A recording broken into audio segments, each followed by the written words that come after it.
Ngayon, itong mga charismatic at mga born again na nagsasabi, wala na raw kailangan magandang mabuting gawa. Paano malalaman nila yung mabuti? They are not even interested in knowing so. Bakit? Hindi na raw kailangan yun. It is not a necessity. Halimbawa, nagluluto ka ng adobo. O, ganito yon. Ang main ingredient ng adobo, suka. Kung walang adobo, walang suka. Pag walang suka, pinangat ang labas niya. Ang pinaka-main ingredient ng adobo, suka. Inevitable yon. Hindi pwedeng alisin yon. Otherwise, maiiba ang luto mo. Ang Kapampangan, mayroong lutong adobo, nilalagyan nila ng bawang, paminta, laurel, at pagkatapos sibuyas. Alam nyo, yung sibuyas, it is not a necessity for an adobo. Ayan. Pero pwedeng lagyan ng sibuyas. Ang adobong Kapampangan may sibuyas at may konting asukal. Ayon. Ngayon, pwedeng wala yung optional yun, yung asukal at saka yung sibuyas. Kung ikaw ay nag-aaral ng luto, pag sinabing optional, di ka na masyadong interesado ron. Siyempre, yung main ingredients ang aalamin mo. Ganon din naman sa kaligtasan. Hindi na pala kailangan ng mabuting gawa. Aalamin pa ba nung mga charismatic-matic na yun yung mabuti? Hindi na. They will have no time for it because as they see it, hindi na kailangan yung mabuting gawa. Basta tanggapin mo na lang si Kristo bilang Diyos at Panginoon na sarili mo. Ayan. Ayon sa ating paksa, merong bayan na nakakaalam ng mabuti. At nagtitiwalang Diyos lamang ang mabuti. Yung bayan na yon, na nagsikap makaalam ng mabuti at nagtitiwalang Diyos lang ang mabuti, yun ang tunay na bayan ng Diyos ayon sa Biblia. Alin yun? Yun ang pag-aralan natin, mga kapatid. Pasisimulan natin ang isang paksang ito. Walang tigil hanggang matapos. Ang bayan na yun na nakakaalam ng mabuti at nagtitiwalang Diyos lang ang mabuti. At sila ang tunay na bayan ng Diyos. Bakit ganon? Umpisahan natin ang ating pag-aaral. Ano? Ganon tayo kung mag-aaral eh. Ang tanong natin, ano? Bakit? Paano? Yun ang paghanap ng totoo eh. Ano? Bakit? Paano? Alin? Yun ang naghahanap ng totoo. Tatanong ka sa Diyos. Hindi naman kailangan ikaw mag-imbento eh. Tatanungin mo na lang, nandito na. Parang ganito. Gahanap ka. Saan ang bahay ni Mang Pedro? Tatanungin mo sa nakakaalam. Saan ang bahay ni Mang Pedro? Ang gagawin nung magtuturo, hindi siya gagawa ng bahay dahil may bahay na si Mang Pedro eh. Tuturo na lang niya ang kamay niya, sabi niya, ayun ang bahay ni Mang Pedro. Ready na yung bahay ni Mang Pedro. Tinitira na ni Mang Pedro. Nahanap mo lang yung address ni Mang Pedro. Tuturo sa'yo. Yung magtuturo, hindi nagagawa ng bahay. Meron ng bahay, tuturo na lang. He will stretch out his hand and show you, yun ikaw ang bahay ni Mang Pedro. Ganon din naman sa Biblia. Tayo, gumagawa tayo ng tanong. Iniisip natin yung tanong ng kapwa-tao. Ang sagot nasa Biblia. Ang tanong natin ganito. Ano ang paniniwala ng bayan ng Diyos ukol sa mabuti? Tayo ba, kapareho ng charismatic, hindi na raw kailangan ng mabuti? Hindi mabuting gawa, hindi na kailangan? Ano ang paniniwala natin ukol sa mabuti? Pakinggan nyo sa Lucas 18:18 hanggang 19, ganito ang mababasa natin sa kasulatan, mga kapatid. At tinanong siya ng isang pinuno na sinasabi, mabuting guro, anong gagawin ko upang magmana ng buhay na walang hanggan? At sinabi sa kanya ni Jesus, bakit mo ako tinatawag na mabuti? Walang mabuti, kundi isa.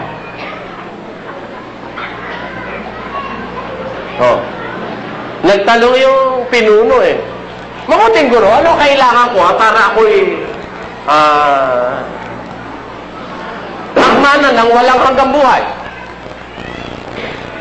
Si Kristo, bago niya sagutin yung tanong, itinuhid niya muna yung paniniwala ng tao. Bakit mo ko tinatawag na mabuti, ha? Walang mabuti, kundi isa, ang Diyos lamang. Kumusta paniniwala niyo, mga oneness? Tinawag ng tao, mabuti si Kristo, ayaw siyang pumayag, ang Diyos lang. Eh, kung siya rin yun. Ano yun? O ginagamit yung mga utak nyo, mga oneness na pastor. Ang kausap ng pinuno, si Kristo mismo. Sabi mo, si Kristo, yun ang ama, yung pa rin ng anak. Siya rin yung nasa langit nung una. Nagkatawang tao lang. At tanong ng tao sa kay Kristo, mabuting guro, anong kailangan kong gawin para magmala ko ng buhay na walang hanggan? Ang sagot ni Kristo, bakit mo ako tinatawag na mabuti? Walang mabuti, kundi isa, ang Diyos lang. Eh, siya rin pala yun.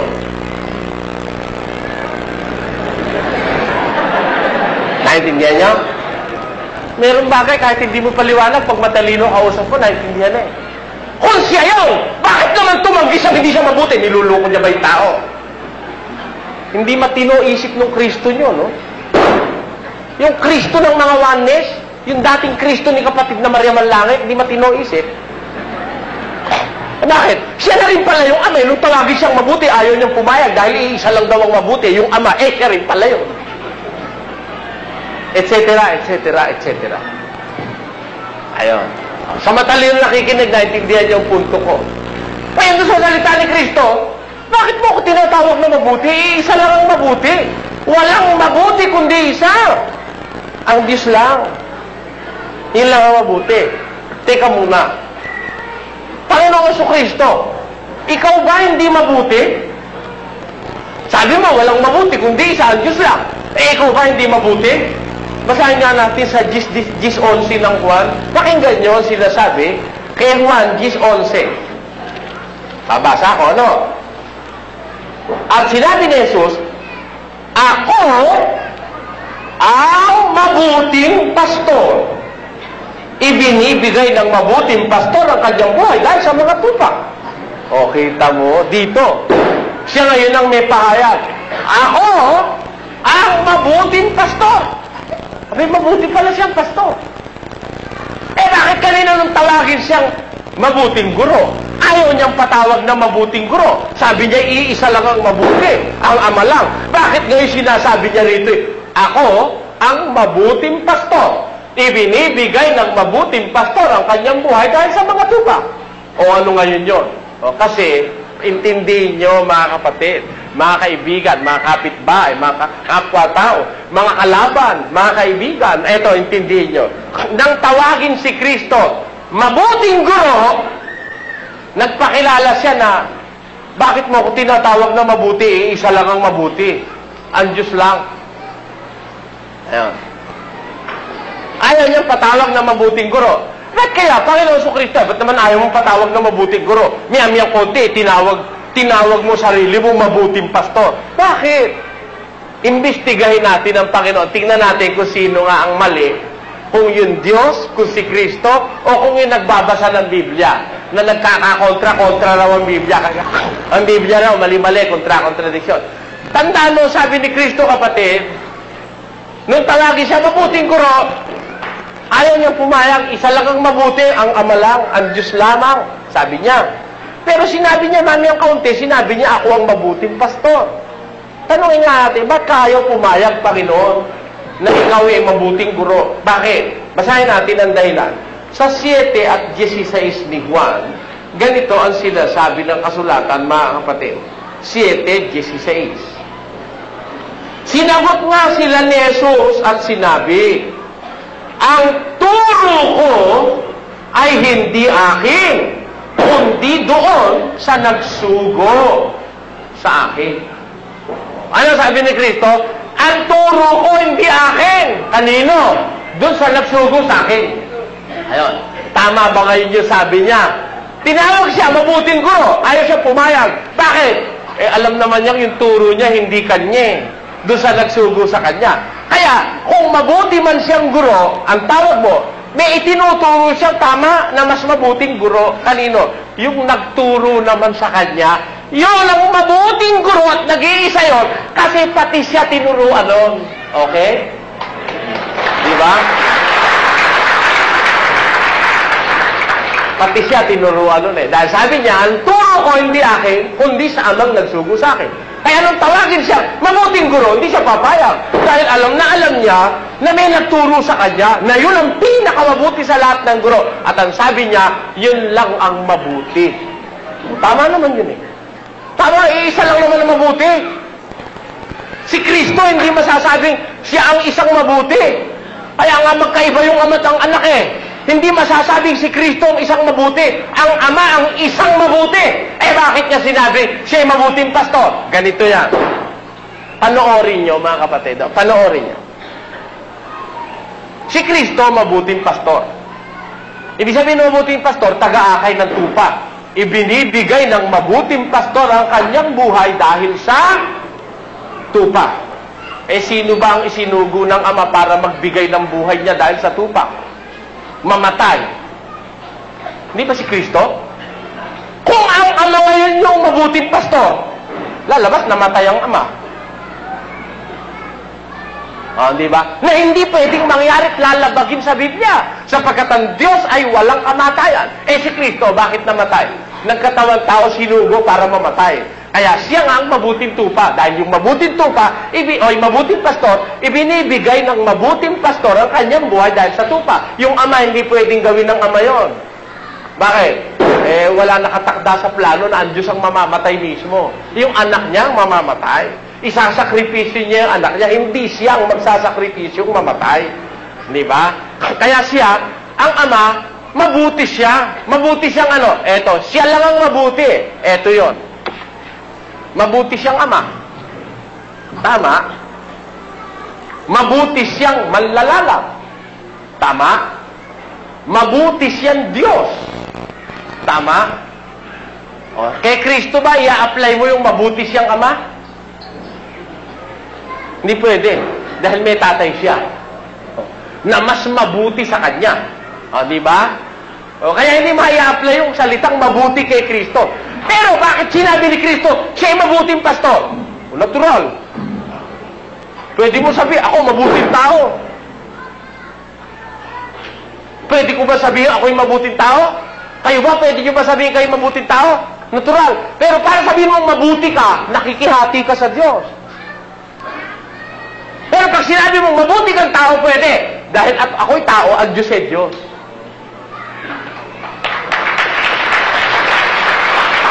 Nakukuha niyo ang punto. Punto, mga kapatid. Halimbawa, sabihin mo, ako'y mabuting ina. Pwede. Hindi mo inaagawan ng Diyos dahil ang Diyos ay hindi ina. Naintindihan nyo? Yung adjective na mabuti, magagamit yun in different places, in different circumstances. Pero pag hindi mo dudugtungan at gagawin mong noun yung mabuti, it cannot serve your purpose. Naintindihan nyo? Ang paggamit ng mabuti ron, walang mabuti kundi isa, ang Diyos lamang. Yung mabuti na yon, noun. Pero yung mabuti, if you are going to use it as an adjective, pwede. Mabuting kapitbahay. Hindi mo inaagawan ng Diyos. Pero pagka sinabi mong mabuti lang, walang kapitbahay, ikaw mabuti ka, labag yon. Lalabagin mo, sinabing aral ni Kristo, na iisa lang ang mabuti, ang Diyos lamang. Kaya huwag niyong gagamitin kailanman, mga kapatid, yung salitang mabuti sa isang hindi espesipikadong pamamaraan. Halimbawa, sinabi ko, mabuti kang anak. Ayun, okay yon. Mabuti kang kapitbahay. Ayun, okay yon. Mabuti kang asawa. Yan, okay yan. Pero pag sinabi ko, mabuti ka, mali. Iisa lang ang mabuti, ang Diyos lamang. Nakuha niyo, mga kapatid? Sino nakakuha? Oh. Kaya lang sabihin ni Kristo, wag mo kong tawaging mabuti, isa lang ang mabuti, ang ama lang, ang Diyos lang ang mabuti. Pero ako, mabuti akong pastor. Pwede itawag kay Kristo, mabuti siyang pastor. Talaga naman siyang pastor, ginawa siyang pastor nung kanyang ame. Pero tawagin siyang mabuti, iisa lang ang kinalalagyan nun, ang ama lang. Si Kristo ay anak, iisang mabuting ama, iisang mabuti. Pati si Kristo sakop nung kanyang ama. Ang katunayan, pakinggan nyo sa 14:28 ni Juan, ganito ang ating mababasa, mga kapatid.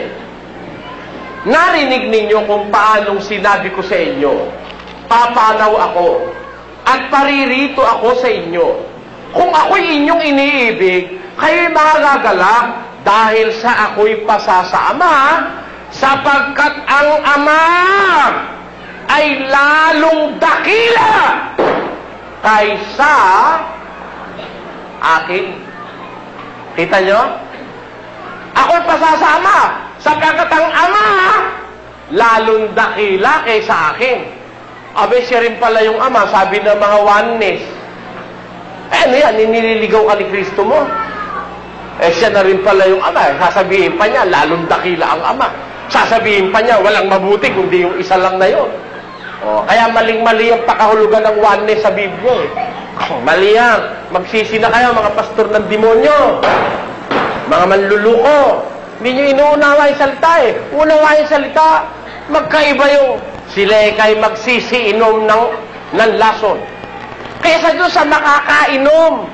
Pagka uminom ka, sinadya mo, tinutokso mo ang Diyos. Kaya sabi ni Satanas kay Kristo, kung ikaw anak ng Diyos, magpatihulog ka.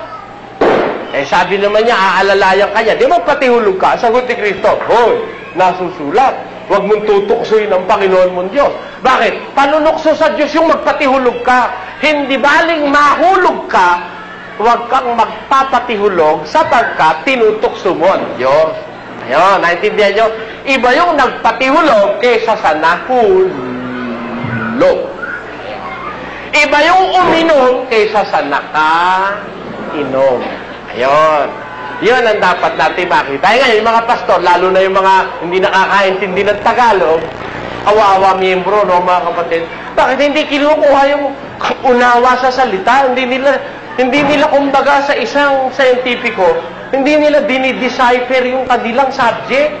I-decipher mo to know the inner part of an object. Kailangan i-decipher mo. Alamin mo kung ano nasa loob. Tignan mo isa-isa. Ganon. Sabi ni Kristo, walang mabuti kundi ang Ama lang, ang Diyos lang. Tama! Wala naman talagang mabuti. Siya lang ang mabuti. Pero si Kristo, pwedeng tawaging mabuting pastor. Gaya ko rin naman, pwede akong sabihin mabuting anak, o mabuting uncle, o kaya'y mabuting mangangaral, pwede. Pero sabihin, ako'y mabuti, tutol ako. Isa lang ang mabuti, ang Diyos lamang. Naintindihan niyo sana ang bagay na yan. Ngayon, yan ang ating paniniwala. Isa lang ang mabuti. Pero,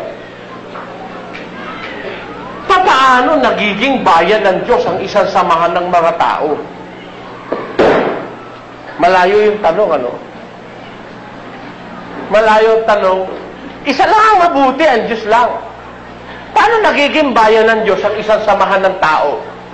Alamin natin. Babasa tayo sa Tito 2:14. Ganito, 1:14. Ganito ang sinasabi ng kasulatan. Pakinggan nyo sa Tito 1:14.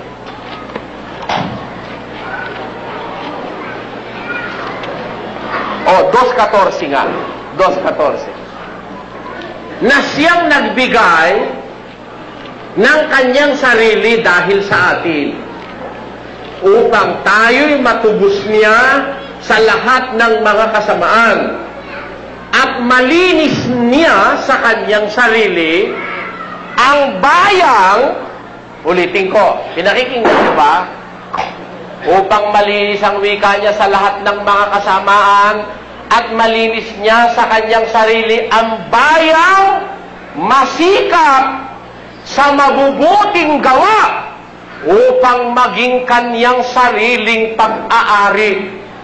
Paano nagiging sa bayan ng Diyos ang isang samahan ng tao? Upang ang wika malinis niya sa kanyang sarili ang bayang masikap sa mabubuting gawa upang maging kanyang sariling pag-aari. Paano nagiging sa Diyos ang isang samahan ng tao kung tayo'y masumpungang masikap sa mabubuting gawa?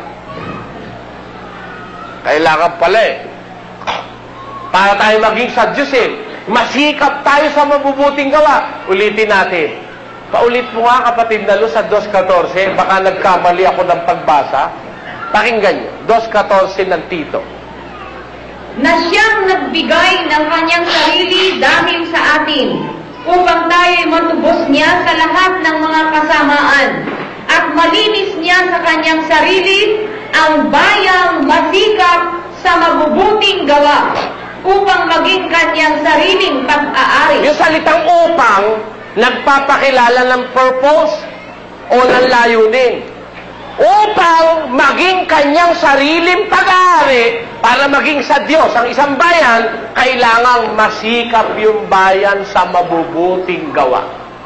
Matutupad kaya ito sa charismatic? Sa mga born again? Pwede ba to? Pwede ba yun? Yung palang bayan sa Diyos masikap sa mabubuting gawa Ha? Yung charismatic hindi na raw kailangan ng mabuting gawa Yung nakadiskusyon natin dito sa Telaksan, sa Makabebe. Yung nakadiskusyon ko yung apostol doon sa Marikina. Ano nakadiskusyon sa kalat? Hindi na kailangan ng mabuting gawa. Ang kailangan mo lang, tanggapin lang si Jesus bilang personal na tagapagligtas. Sabi ko sa loob-loob ko, malaking tunong paniniwala na yun. Ano? Malaking malaking manluloko, dambuhalang sinungaling. Ano pa tatawag natin? Yun ang pinanggalingan ng turo na yun. Sabi sa Biblia, ang bayang masikap sa mabubuting gawa upang kanyang maging sariling pag-aari. Ang bayang pag-aari ng Diyos, yung bayang sa Diyos, yung masikap sa mabubuting gawa. Kalinsabay nung kanilang paniniwalang isa lamang ang mabuti, pero nagsisikap sila sa mabubuting gawa. Nakuha nyo? Bagaman may paniniwala silang isa lamang ang mabuti, kalinsabay nung paniwala nilang isa lang ang mabuti, nagsisikap sila sa mabubuting gawa. Paano sila nakakapagmantini ng mabubuting gawa sa kanilang buhay? Pakinggan nyo sa isang talata ng 2 Timoteo sa 3 at 17. Babasahin natin ang talata. Ganito po ang sinasabi. Upang ang tao ng Diyos ay maging sakdal, tinuro ang lubos sa lahat ng mga gawang mabuti. Uulitin ko, mga born again daw kayo. Sabi nyo, kaya nilalagyan ko ng daw, di ako naniniwala O ano sabi ng Biblia sa inyo? Babasahin ko. Upang ang tao ng Diyos ay maging sakdal, tinuro ang lubos sa lahat ng mga gawang mabuti. Alam ba nila mabuti? Alam nila. Alam ba? Alam. Tinuro ang lubos sa lahat ng gawang mabuti yung tao ng Diyos Kaya yung lalaki ng Diyos, yung babae ng Diyos, yung dalagang sa Diyos, yung binatang sa Diyos, yung batang sa Diyos, tinuro ang lubos sa lahat ng mga gawang mabuti. Pag tinuro ang lubos sa lahat ng gawang mabuti, walang mabuting hindi nila alam. Okay? Lahat ng gawang mabuti, tinuro. Meron ba silang mabuting hindi alam? Ayun. Kaya, pwede siyang maging mabuting ama ng tahanan. Pwede siyang mabuting ina ng tahanan. Pwede siyang mabuting anak. Pwede siyang mabuting ina, kapatid. Pwede siyang mabuting biyanan. Pwede siyang mabuting hipag, bayaw, inale. Pwede siyang mabuting amain. Pwede siyang mabuting kamag-anak sapagkat ang tao ng Diyos para maging sakdal. Tinuro ang lubos sa lahat ng mga gawang mabuti. Nowhere in the Biblia, in the Bible, na pwede mong sabihin, hindi na kailangan niyang mabuting gawa. Saan mo mababasa yun? Tanda? Ibig sabihin, kinukontra ng Biblia sarili niya. Sabi ng Biblia, yung tao ng Diyos, tinuruan lubos sa lahat ng gawang mabuti. Kaya pati pananamit, kung paano yung mabuti, yung tinuturo Pati pananamit, pati pagkain, pati pag-inom. Tinuturo ng Diyos lahat ng gawang mabuti sa Biblia, makikita mo O sige nga, magpakita nga kayo sa akin ng mabuting gawa wala sa Biblia. Sabihin mo sa akin ng mabuting gawa, babasahin ko sa Biblia. Mabuti ba yung kapitbahay mo, bigyan mo ng isang taas ng tinola? Mabuti ba yun? Sige, tanong ko sa inyo. Yung kapitbahay mo nahihirapan, bigyan mo isang taas ng tinola, mabuti ba o hindi? Sa Biblia ba may tinola? Sino sabi sa inyo walang tinola sa Biblia? Aba! Kayo pala naman Madali pala kayong mailigaw ng mga pastor na maluluwa ko pag sinabi nyo walang tinola sa Biblia. Sa Biblia ba may mababasa ang palaya? Wala. Pero may mababasa ko ang palaya. Sabi sa Biblia, kakanin nyo ang mapapait na gulay. Ano ba yung ampalaya? Gulay ba o hindi? Mapait ba o hindi? May ampalaya ba? Wala. May ginisang ampalaya. Nasa Biblia yon. Kita nyo? Yung tinola, mabuti ba bigyan mo yung kapitbahay mo ng tinola? Walang mababasa ikaw sa Biblia. Sino sabi sa'yo? Ang sabi sa Biblia, ang kapitbahay na malapit, mas maigi kaysa sa kapatid na malayo. Kita mo na. Di kasama na tinola ron. Paano nasama? Kasama ron. Kasi sabi ng Biblia, yung kapitbahay na malapit, mas maigi kaysa sa kapatid na malayo. May kapatid ka nga, nasa Nueva Ecija. Yung kapitbahay mo, katabi mo rin sa Apalit. Pag nanigas ka, sino ang unang pupunta sa'yo? Kapitbahay mo. Kaya, para puntahan ka, huwag mo kakalimutan pag nagluluto ka ng tinola. Kita mo na yan. Sinasabi ko sa'yo Tatabihin mo, nasa Biblia yun. Nasa Biblia yon. Lahat ng mabuting gawa na gagawin mo sa tao at sa kapwa mo tao, nasa Biblia. Walang mabuting gawa, wala sa Biblia. Pati yung pakikisama sa kapitbahay, pag-alaala sa mga kasiping mong bahay, nasa Biblia yon. Ganon din naman mga kapatid, ang ibig ko sabihin sa inyo. Yung mabuting gawa, napakarami nun. Napakarami. At ang lahat ng mabuting gawa, gusto ng Diyos matutunan ng mga lingkod niya. Kaya, sabi ng Biblia, ang tao ng Diyos, upang maging sakdal, tinuruang lubos sa lahat ng mga gawang mabuti. Antikristo ang pastor na magsasabi na hindi kailangan ng mabuting gawa. Antikristo sa demonyo, manluloko, ang ganyang mga mangaral.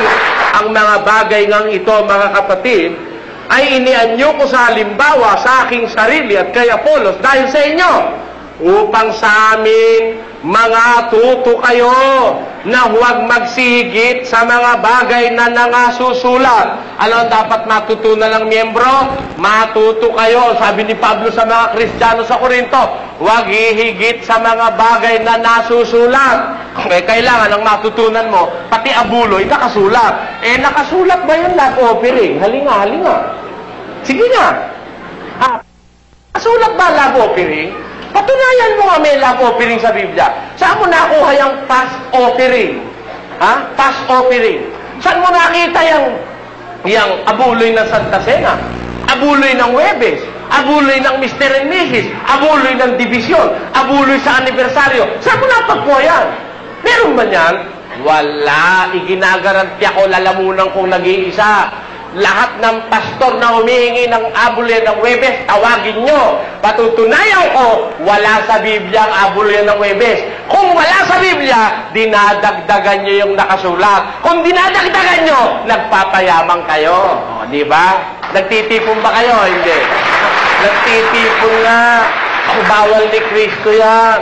Pero halimbawa, tapat kang nangangaral na salita ng Diyos, biglang-bigla na lang pinayamang ka ng Diyos. Aba, iba yun.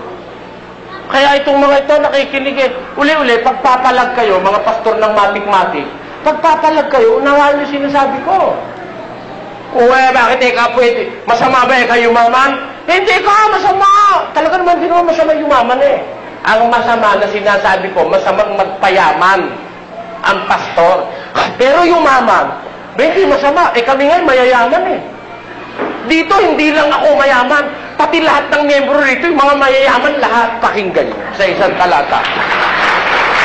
Sa isang talata ng unang Korinto, babasahin ko po ang Kapitulo 1 at ang versikulo 4. Pakinggan nyo. Dito, lahat po kami mayayaman. Eto, babasahin ko. Nagpapasalamat ako lagi sa aking Diyos tungkol sa inyo. Dahil sa biyaya ng Diyos na ipinagkaloob sa inyo sa pamamagitan ni Kristo Jesus, na kayo, sabi sa mga Kristiyano, kayo ay pinayaman sa Kanya. Mayayaman ba? Mayaman. Ulitin natin. Nagpapasalamat akong lagi sa aking Diyos tungkol sa inyo. Dahil sa biyaya ng Diyos na ipinagkaloob sa inyo sa pamamagitan ni Kristo Jesus, na kayo ay pinayaman sa Kanya sa lahat ng mga bagay, sa lahat ng pananalita, at sa lahat ng kaalaman. Mayaman ba, Kristiyano? Mayaman. Anong klaseng kayamanan? Sa lahat ng pananalita at sa lahat ng kaalaman. Hindi sinabing sa lahat ng pag-aari. Hindi. Kaya kami, mayayaman. Binasa mo sa Biblia. Kung ikaw ay tapat sa Diyos, payayamanin ka. Tama. Pinayayaman ng Kristiyano. O ngayon, ang tanong, ang usapay ganito. Binasa mo yun sa Biblia. Ang basa ganito. Ang bahay ng mayama, ng matuwid na tao, napupuno ng kayamanan. Ang bahay ng masama, napupuno ng kabagabagan. Ayun. Aba nung mabasa, yan, masama ba kayo maman, mga kapatid? Sabi ka ng Biblia, ang bahay ng matuwid napupuno ng kayamanan. Tama yun. Mali lang ang kukote mo nung maintindihan mo, mali. Bakit? Akala mo, yung bahay ng matuwid napupuno ng kayamanan, ang kahulugan ng napupuno ng kayamanan ay kayamanan literal. Mali! Mali! Ang bahay ng matuwid napupuno ng kayamanan, sabi ng Diyos. Tanungin mo sa Diyos, Diyos, ano ang kayamanan yon? Ha? Bakit? Yun yung mga matutuwid mong lingkod, pati si Maria at si Jose, mahirap. Hindi punong-puno ng kayamanan ng bahay, ng mga ginto, ng mga alahas, hindi ganon. Hindi punong-puno. Otherwise, matuwid ka pala. Puno na ang kayamanan ng iyong bahay. Bakit nangihingi ka pa ng labo o piring? Ha? Ba't nangihingi ka pa ng labo o piring? Puno na pala ng kayamanan yung bahay mo. Lalabas, swapang ka. Ha, di ba? Ang mga apostol, pinayaman na pala sila ng Diyos. Ba't humihingi sila ng abuloy sa miyembro? Mayaman na pala sila. Alam mo ako, pag akong mayaman at punong-puno ang bahay ko ng kayamanan, huwag kayong mag-aabuloy, mga kapatid. Stop!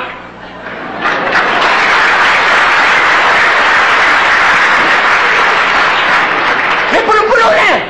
Saan mo palalagay? Swapang! Pag nangihingi ka pa, swapang ka! Pag nangihingi ka pa, pinayaman ka lang pala, matuwid ka, pinumpulo na bahay mo ng kayamanan, pati ka pa nangihingi ng tithes, nahingi ka po ng lamaw piring, dinagdagan mo pa nung wala sa Biblia, hingi ka pa ng hingi, anong kahulugan? Swapang! Ang ganyang mga karal. Ay, bakit swapang? Baka sabihin niyo, nagmumura ako. Swapang talaga. Basa, pakinggan niyo. Ikaw pala, matuwid, pinayaman ka na ng Diyos, hindi ka pa nanghingi ng tithes at lamaw piring. Bakit? Eto, oo, ang mga aso ay matatakaw. Swapa nga. Ano? Di ba magkasinonimo yung swapa at matatakaw? Sino yun? At sila kailanman ay walang kabusugan. Talaga nga pala kahit punong-puno na hihingi pa rin. But hindi nabubusog eh. Sino yun? Ang mga ito, mga pastor na hindi nakakaunawa. Amen? Amen. Kaya nga kahit punong-puno na ang bahay, punong-puno na ang kayamanan, sabi niya, yung matuwid daw, pinayayaman ng Diyos, punong-puno rin ng kayamanan. Kung totoong nagaganap sa'yo yan, at ikaw ay matuwid, puno na ang bahay mo ng kayamanan, huwag ka lang humingi ng labo piring, wala na ika po. Sa ako, kung ganun ako, sasabihin ko sa kapatid, mga kapatid, lahat ng klase ng abulian, suspended. Tama? Para patunayan ko na nabubusog ako. Tama? Pero punong-puno na pala kwarta mo. Hindi na kasi sa bahay, nasa bangko na. Hindi na rin kasi sa bangko sa Pilipinas, dinala na sa Switzerland. Kurakot ka pa ng kurakot. Swapang! Ayan ang tama sa'yo. Di ba? Tama lang, kapatid? Kung sasabihin nyo, nagmumura ako, hindi. I'm just using the right word for you. Swapang. Ayan ang dapat nating makita. Puno na pala ng kayamanan. Hindi mo muna tinanong sa Diyos. Sabi mo, Diyos, ikaw ang nagpapayaman. Ikaw din ang nagpapadukha. Sabi mo, yung matutwid, pinagpapala mo. At pag pinagpala mo ang matwid, napupuno ng kayamanan ng kanyang bahay. Ang tanong, Diyos, ano pong kayamanan nyo? Sinagot ni Pablo, pinayamang kayo sa lahat ng bagay, sa lahat ng pananalita, sa lahat ng kaalaman, sa lahat ng karunungan, mayaman ang Kristiyano. Pero sa kakanin, sa daramitin, mayaman ba? Basa. Pakinggan nyo sa isang talata. Kita nyo na. Hindi nyo naintindihan ang Biblia. Kung bakit? Ito sabi ni Pablo, hanggang sa oras na ito'y nangagugutom kami. Ayun. Gutom ba?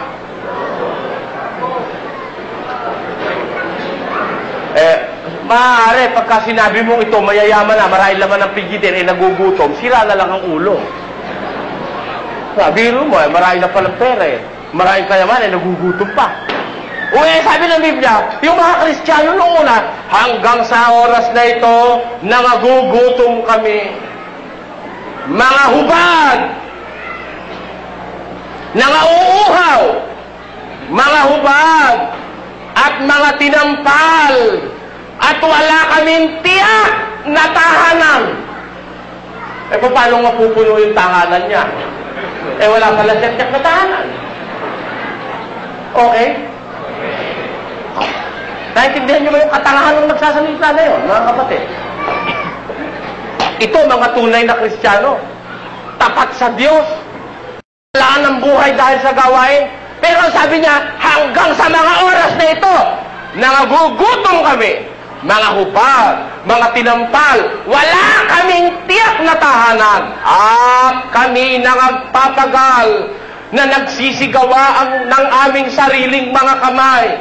Bagaman inuupasala, kami nangagpapala. Bagaman pinag-uusig, nangagtitis kami. Bagamat mga sinisira ang puri, aming pinamamanghikan. Kami naging tulad ng yagit ng sanlibutan, sukal ng lahat ng bagay hanggang ngayon. Hanggang kailan? Ang nakasulat hanggang ngayon Kaya pag binasa mo ito ngayon, hanggang ngayon. Pag binasa mo ito bukas, hanggang ngayon. Pag binasa mo ito hanggang malapit na ang katapusan ng mundo, hanggang ngayon. Ang Kristiyano, parang yagit ng sanlibutan. Hindi mayayamang kagaya ng nasa Panginoorin ng nagpapayamang mga pastor ng matik-matik. Naintindihan nyo? Bakit? Sabi ng Biblia, yung mga Kristiyano pinayaman sa lahat ng bagay. Alam mo lang saan sila hindi mayaman? Sa pira. Sa lahat ng bagay mayaman sila. Hindi lang sila mayaman sa pera. Magkapera man sila, ang kanilang pera halos wala ng tao. Ayun. Yun. Ganyan ang Kristiyano. Ang katunayan, basa 24. At pagdating nila sa Capernaum, nagsilapit kay Pedro ang mga maniningil ng kalahating siklo at nagsabi, hindi baga pinagbabayaran ng inyong guro ang kalahating siklo? Iyan ang tanong ng maniningil ng buwis kay Pedro. Yung bang guro niyo hindi nagbabayad ng kalahating siklo? Ano ang sagot? Tuloy natin. Sinabi niya, oo. At nang pumasok siya sa bahay, pinangunahan siya ni Jesus na nagsasabi, ano akala mo, Simon? Ang mga hari sa lupa, kanino baga sila naniningil ng kabayaran ng buwis? Sa kanilang mga anak baga o sa nangaiiba? At nang sabihin niya, sa nangaiiba, sinabi sa kanya ni Jesus, kung gayo'y hindi nangagbabayad ang mga anak. Ayan. Hindi ka mga hari sa lupa. Sino ba ang sinisingil nun ng buwis? Ang sinisingil ba ng buwis nun, yung mga anak nila o yung iba? Ang sagot ni Pedro, sa mga iba, Panginoon. Kung gayon, yun kang mga anak, hindi yun ang nagbabayad ng buwis. Ano nangyari? Tuloy. Dadapwat, baka atisuran tayo nila, pumarong ka sa dagat, ihulog mo ang kawil. at kunin mo ang unang isdang lumitaw. At pagka naibuka mo na ang kanyang bibig, ay masusumpungan mo ang isang siklo. Kunin mo, ibigay mo sa kanila, saganang akin at iyo. Makita mo. Si Kristo ba mayaman? Mayaman. Eh, ang Kristiyano, pinayaman eh. Lalo na si Kristo, mayaman yun. May pera ba? Aba, sinisigil nung kalahating siklong buwis eh. Pedro, punta ka doon sa dagat. Dali mo kawil ha. Yung unang isdang kakagat, buka mo bunganga, may isang siklo ron. Bayad mo para sa akin at sa'yo. Eh sabi ni Pedro, Panginoon, pinayaman na kami ng Diyos, hindi na ako kailangan pumunta sa dagat. Marami ko rito. Ako na bahala sa'yo, Panginoon. Ganun ba sagot ni Pedro? Hindi. Ang ginawa nga ni Pedro, pumunta ka sa dagat. Bakit? Kahit isang siklo, si Kristo at si Pedro pareho wala doon sa pagkakataon na yan. Marami bang pera? Kaya bang bumili ng 700 million? Hindi. Bakit? Eh wala kasing abulin na kung ano-ano wala sa Biblia eh. Kaya pag sinabi, yung Kristiyano pinayayaman ng Diyos, tama, pero talong, saan pinayayaman? Sa katakot-takot na kayamanan sa lupa? No, sabi ng Diyos, huwag kayong magtitipon ng kayamanan sa lupa. Kaya yung Biblia, ano mga kapatid? Pag hindi mo ito unawain eh, alam mo, pupunta ka sa Misericordia, ang bagsak mo, Quiapo eh. Papunta sa Divisoria, napunta sa underpass ng Quiapo. Bakit? Eh, nagbabasa lang hindi iniintindi, binabasa eh. Tumututol sa sinabi ko, hindi naman iniintindi sinabi ko eh. Sabi ko, bawal ng Diyos ang mangangaral niya magpayaman. Oh. Ay, ka pinayayaman ng pinayayaman nga. Ang mga Kristiyano, pinayayaman. Saan mayaman? Sa pera? Kung mayaman sa pera ang Kristiyano, tama sinasabi mo. Bakit si Pedro? Bakit si Kristo? Wala kahit sa siklo. Sila ba yung mga tarantado? Sila ba hindi tapat? Dahil kahit 5 wala sila. Yung mga kaulo ganon? Oh, pinagpapala pala ang mga nagtatapat sa Diyos. Bakit ang mga apostol walang kayamanan? Ibig sabihin, hindi pinagpala. Namatay ng mahihirap ang mga apostol. Walang monumento. Eh kung mayayaman yan, kagaya nyo, nagpayaman kayo, saka lang makapagtayo ng monumento yan. Maaari sabihin nyo, ay nagtayo eh, kana, wala na. Hindi! Kung nagtayo sila ng monumento dahil kay yayaman nila at kay dadakila, ha? Eh dadatnan mo pa ngayon nyo. Eh yung Pyramids of Egypt, dadatnan pa natin hanggang ngayon eh. Diba? Eh nauna yung Pyramids of Egypt kaysa sa mga apostol. The Pyramids of Egypt is estimated to be as old as 3,600 years old. Yung isang pyramid of Egypt. Eh, kung si Kristo at mga apostolin na yumaman ng katakot-takot na kayamanan, nagpatayo ng malalaking templo at ng mga katedral. Eh, dadatnan mo.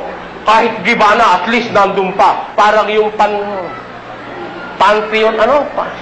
Yung nasa sa Greece, yung pantheon?